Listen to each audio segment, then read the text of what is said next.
Et salut la compagnie. Suite à vos réactions sur la vidéo de la semaine dernière, dans cet épisode je vais vous parler de lampes.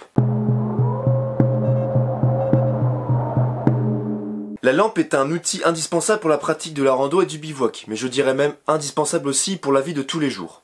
Personnellement, j'en ai toujours une dans ma sacoche lorsque je viens à me déplacer en ville ou quoi que ce soit. Et j'en ai également une dans ma voiture. Bon, ça c'est un autre sujet puisque dans cette vidéo j'aimerais qu'on reste concentré sur les lampes dédiées à la pratique du bivouac et de la randonnée. Alors pour l'outdoor, je suis vraiment passé par tout type de lampes. C'est vrai que lorsque l'on est débutant, on a tendance à avoir pas mal de craintes et notamment la nuit. On cherche donc un moyen de ne pas manquer de lumière et surtout de pouvoir éclairer fort et loin. Ainsi on emporte plusieurs lampes entre guillemets au cas où dans notre pactage. J'ai donc commencé la pratique du bivouac et de la randonnée avec ce genre de lanterne. Alors ce genre de lanterne là, c'est très pratique pour éclairer son campement, sa tente. Seulement, c'est vraiment difficile de transporter parce que c'est souvent des lampes qui sont encombrantes. Bon, j'ai vite mis cette option de côté. Alors j'avais toujours ma lampe torche. Ce genre de lampes sont souvent très puissants, très robustes. Et ce sont des lampes qui possèdent un faisceau dirigé, c'est-à-dire qu'on va pouvoir vraiment éclairer loin et précis. Alors le seul souci avec ce genre de lampe là, c'est que son utilisation ne permet pas d'avoir les mains libres. Donc si on veut bricoler quelque chose la nuit ou réaliser des choses en même temps qu'éclairer, ça va être très compliqué avec les lampes torches. Alors moi ce que je faisais, c'est que je venais mettre mon bouche comme ça, et puis souvent on vient à baver et c'est assez dégueulasse. Bon bref, encore une fois, les lampes torches, c'est pas génial. Après avoir acquis un peu d'expérience, je considère que ce type de lampe, c'est plutôt des lampes qui peuvent être bien comme lampes d'appoint. C'est vrai que l'avantage qu'il peut y avoir avec ces lampes torches par contre, c'est que c'est assez polyvalent. Bon, certes, ça sert à éclairer, mais également on peut s'en servir comme moyen de défense, comme point d'impact, on peut s'en servir pour casser des vitres ou toute chose encore. Et donc finalement, j'en suis donc vite venu aux lampes frontales. Elles sont légères, puissantes et vraiment pratiques. Alors j'ai beaucoup utilisé ce genre de modèle, dit tactique. Ce sont des lampes frontales renforcées qui sont malgré tout assez lourdes, en moyenne 250 grammes. Seulement c'est vraiment très robuste, ultra performant et la batterie souvent est assez énorme. Enfin bref, je pense que c'est des lampes qui peuvent être très bien pour des personnes qui ont des pratiques assez extrêmes telles que les militaires ou les explorateurs. Aujourd'hui je suis plutôt sur ce type de lampe puisqu'elle est légère, efficace et peu onéreuse. Enfin bref, restez avec moi, je vous en parle mieux à la fin de cette vidéo. Bon, quel type de batterie choisir? Alors déjà, parlons des piles bâtons type AA ou AAA. C'est moins courant aujourd'hui de trouver des modèles avec ça, mais c'est vrai que ça comporte toujours des avantages. Il est toujours facile d'emporter avec soi un ou deux jeux de piles en plus. Et au besoin, on trouve toujours dans n'importe quelle boutique un moyen de se dépanner. Alors, problème, c'est que la pile est irréversible, c'est donc du consommable. En plus, c'est assez limité niveau efficacité et c'est quand même assez lourd de transporter 20 000 piles pour pouvoir durer toute une expédition. Je ne trouve pas ça pratique à vrai dire. Alors d'un autre côté, on trouve les batteries de type lithium. Ce genre de batteries sont très performantes niveau puissance et également niveau durée. C'est vraiment le système que je préconise. Cela permet de recharger sa lampe sur une prise secteur, sur un panneau solaire ou même une batterie externe. On a simplement emporté avec nous un petit câble et le tour est joué. Alors le mieux vraiment, ce sont les modèles de lampes avec lesquels la batterie peut se retirer et comme ça on peut venir à la changer si vraiment elle est défaillante et ça évite que si la batterie soit défaillante, que la lampe soit morte aussi. Bon, sinon on peut retrouver ce genre de lampe. C'est une lampe avec une batterie déportée. Souvent elle vient se placer derrière la tête lorsque l'on porte la frontale sur la tête.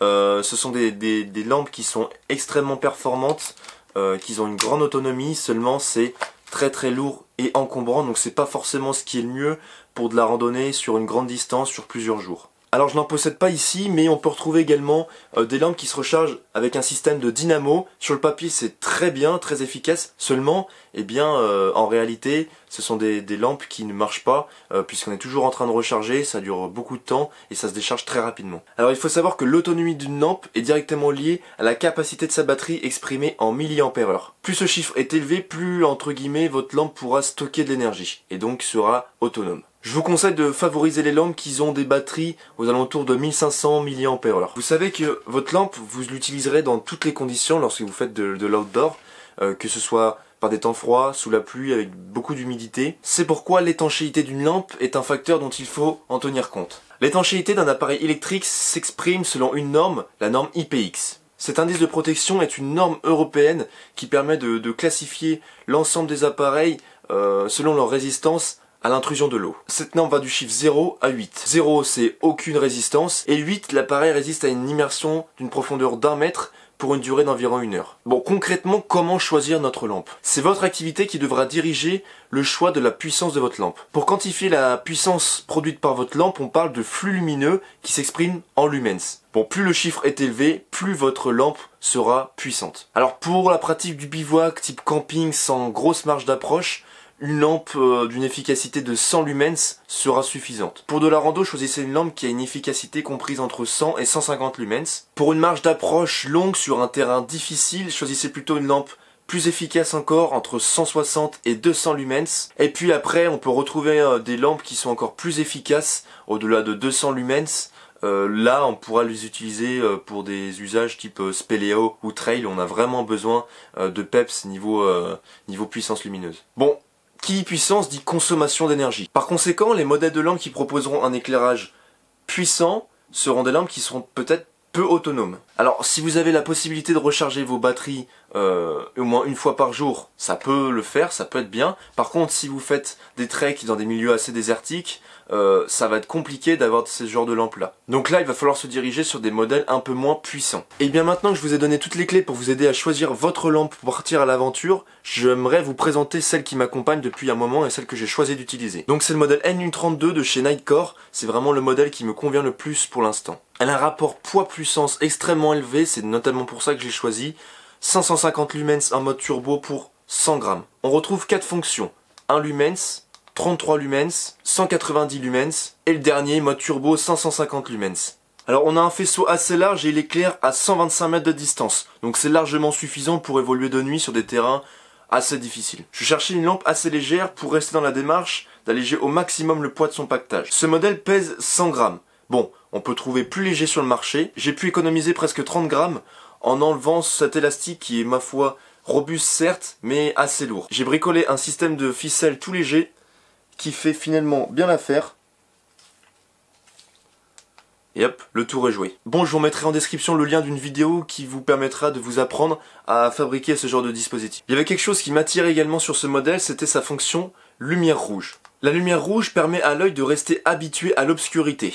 L'œil, en faisant varier la taille de sa pupille et en sollicitant les cellules dites des bâtonnets, peut s'habituer à l'obscurité. Le temps d'adaptation est entre 15 et 30 minutes. Et lorsque vous évoluez de nuit et que vous utilisez la lumière blanche, en fait la pupille va se rétracter et donc vous allez perdre cette aptitude à voir dans l'obscurité. Alors que la lumière rouge n'est pas considérée par l'œil comme étant une lumière finalement. Donc ainsi vous pourrez voir tout en gardant votre vision nocturne. Alors tout à l'heure je vous ai dit que pour le bivouac et la randonnée il fallait privilégier des lampes avec une bonne autonomie. La NU32 en a vraiment une bonne puisque elle va vous permettre d'éclairer pendant 3h30 en mode minimal. Et ça c'est la batterie qu'elle contient de 1800 mAh qui lui donne ses performances. Mon petit bémol en parlant de batterie, c'est que sur cette lampe, la batterie ne peut pas se retirer, donc en gros si la batterie est défaillante, la lampe totale est morte. En gros j'avais le choix entre soit avoir une lampe très légère mais qui n'éclairait pas trop, soit une lampe assez lourde qui éclaire beaucoup. Et moi j'ai choisi plutôt un compromis avec une lampe qui reste assez légère mais qui propose également des performances assez efficaces au niveau de l'intensité lumineuse. Vraiment un truc chouette également sur cette lampe, c'est que je pratique l'alpinisme depuis un certain temps et vous savez qu'en haute montagne il est hors de question d'enlever ses gants, simplement parce qu'avec le froid, eh bien on risquerait d'avoir des engelures ou quoi que ce soit. Cette lampe là présente justement une interface qui est juste au-dessus de la lampe et qui est très pratique d'utilisation même lorsque finalement on a des gants. Ce qui est également bien de mentionner sur ce modèle de lampe, c'est qu'elle est résistante. Moi j'évolue dans des conditions assez extrêmes parfois, du froid, la lampe peut se prendre des chocs, etc. Donc j'ai besoin d'une lampe résistante. Ici, elle est normée IPX8 et elle a un verre anti-choc. Ah oui, dernière chose qui m'a pas mal plu sur ce modèle, c'est qu'on a un indicateur de charge qui est directement intégré dans la lampe. En appuyant sur le bouton R, on va voir une petite lampe rouge clignoter. Elle va clignoter 3 fois si la lampe est à pleine charge, 2 fois si on est à peu près à 50% et 1 fois si on commence à ne plus trop avoir de batterie. Donc ça c'est assez pratique lorsque l'on est sur le terrain et que l'on veut se rendre compte de l'état de notre batterie. Voilà, tout ça pour un prix de 45 €. Cette lampe est disponible chez mon partenaire Utilivia, qui est une boutique spécialisée dans le trek, la survie, le bushcraft et l'autonomie de l'habitat. Voilà les amis, j'espère que de par cette vidéo, j'ai pu vous aider dans le choix de votre lampe. N'hésitez surtout pas si vous avez des questions, il y a mon mail dans la description. Vous pouvez également me poser des questions dans les commentaires de cette vidéo, bien sûr. N'oubliez pas, pour me soutenir et soutenir ce que je fais, de partager la vidéo et de vous abonner, c'est important. On se retrouve la semaine prochaine pour un épisode inédit. Et sur ce, portez-vous bien. Ciao!